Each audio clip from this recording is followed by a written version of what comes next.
Have you ever wondered how flowers get their colors? Can a plant produce flowers with new color?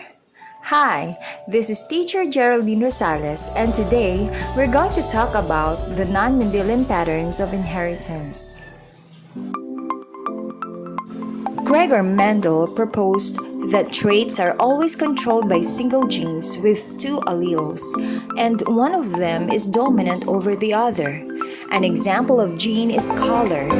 When Mendel crossed pea plants through pollination, the resulting offspring were all plants that produced only green-colored pea pod. That means the allele for green color is dominant over the allele for yellow color. Same pattern can be observed among rose plants.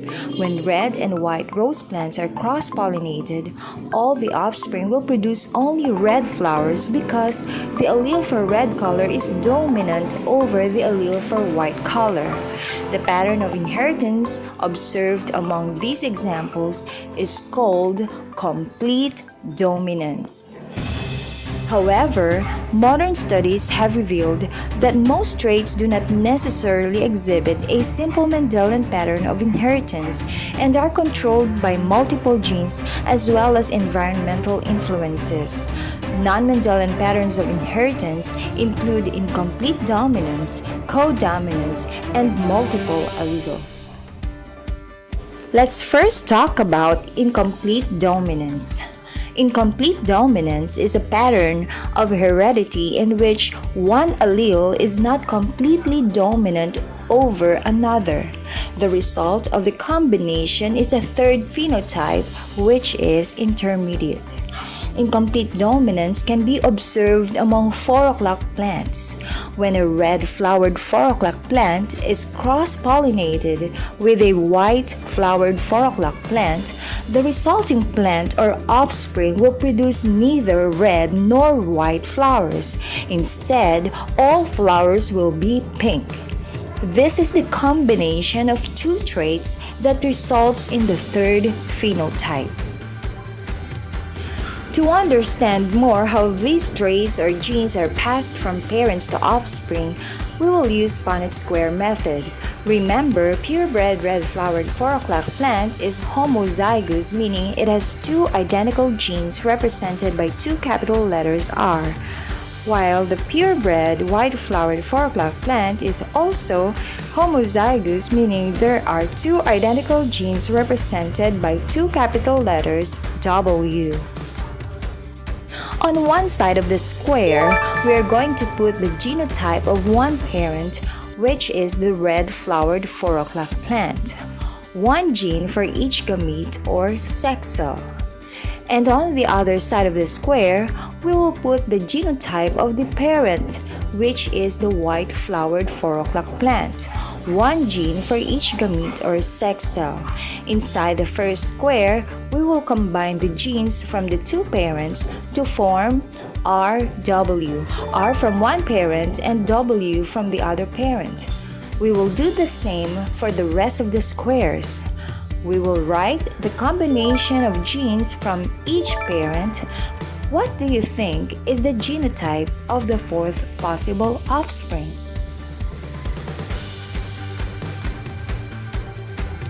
Your answer is correct.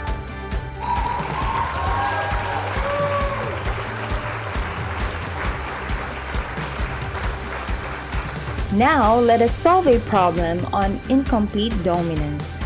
Show the possible outcome of the cross between two pink-flowered 4 o'clock plants using Punnett square. To solve the problem, we have to use Punnett square. We will put the genotype of the first parent on one side and then the genotype of the second parent on the other side of the square. Then, write the combination of the letters in the square, one from first parent and the other one from the second parent. The offspring of the two pink-flowered plants will have a genotypic ratio of 1 RR is to 2 RW is to 1 WW. The phenotypic ratio is 1 red flowered plant is to 2 pink flowered plants is to 1 white flowered plant. The possible outcome will be 25% of having red flowered plant, 50% of having pink flowered plant, and 25% of having white flowered plant. Show the possible outcome of the cross between a pink flowered 4 o'clock plant and a red flowered 4 o'clock plant using Punnett square. To solve the problem, we have to use the Punnett square. First, let us identify the parents to be crossed. In the problem, the parents are a pink flowered 4 o'clock plant and red flowered 4 o'clock plant. Then let's identify the genotype of the parents. Do you still remember the genotypes for flower color? In this case, the genotype of pink color is RW, and the genotype of red color is R and R. Then, combine the genes from parents and write the combination inside the squares. So, the answer to problem number 2 is there is a chance of 50% possibility of having red flowered plant and 50% pink flowered plant. The next pattern of non-Mendelian inheritance is called codominance. In codominance, both alleles are expressed equally in the heterozygous offspring or heterozygote. This results when one allele is not dominant over the other. The heterozygous offspring or heterozygote exhibits the traits of both parents. A good example of codominance is a roan. A roan is a cattle with both red and white fur. Cattle can be red with a genotype of R and R, white with genotype of WW, or roan with RW in its genotype. When a red bull is mated with a white cow, they will produce roan offspring having white fur and red fur simultaneously and not an intermediate phenotype like pink color.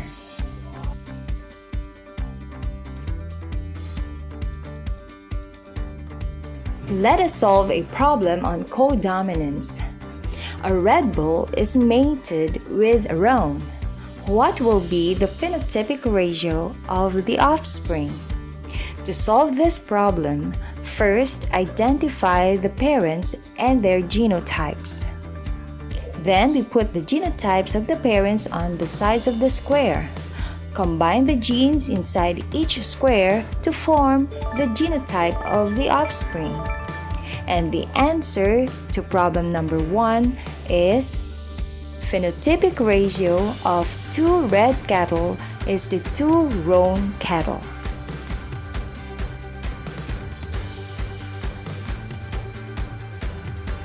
Problem number 2. What is the chance of resulting to white cattle when a roan is mated with another roan? To solve this problem, first identify the parents and their genotypes. Then put the genotypes of the parents on the sides of the square.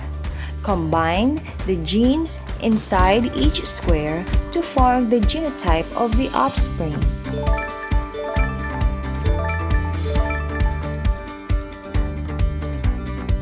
And the answer to problem number 2 is there is only 25% of having white cattle when 2 roans are mated together. Have you seen this kind of flower with white and red patches on its petals? It looks nice, isn't it? Do you have any idea why this flower displays 2 colors simultaneously? Yes, you're right. It is an example of codominance. The third pattern of non-Mendelian inheritance is the multiple alleles. Whenever a given trait has 3 or more different alleles, we say that the trait has multiple alleles. One example of a trait that has multiple alleles is the human ABO blood group trait. Another example of multiple alleles is coat color in rabbits. Here, 4 alleles exist for the color gene.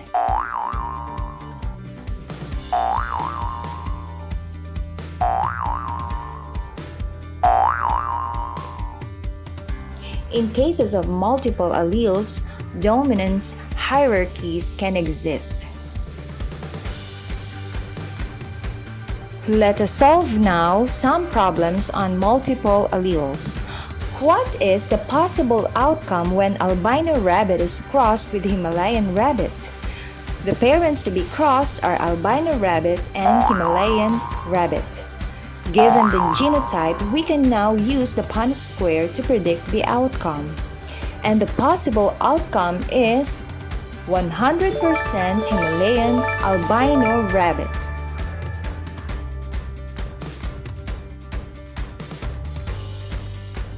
The next problem is connected to the first problem. What is the possible outcome when first filial generation offspring are crossed? Can you identify the parents? The parents now are the product or offspring in the first generation. Both of the parents are Himalayan albino with a given genotype. To determine the outcome, we use the Punnett square. And the answer is,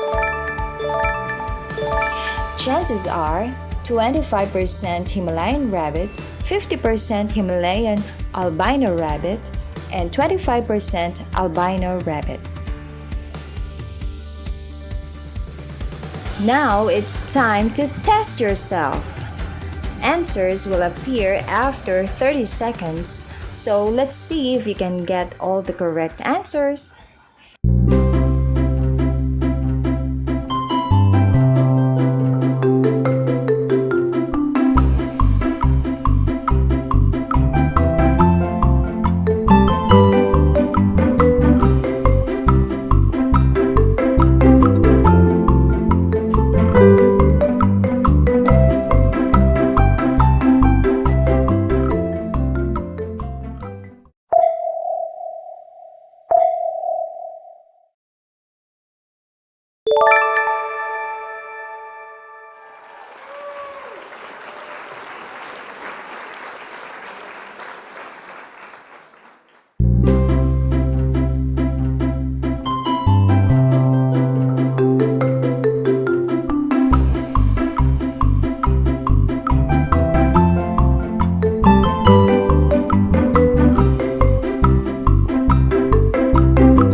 I hope that this simple video has helped you understand non-Mendelian patterns of inheritance.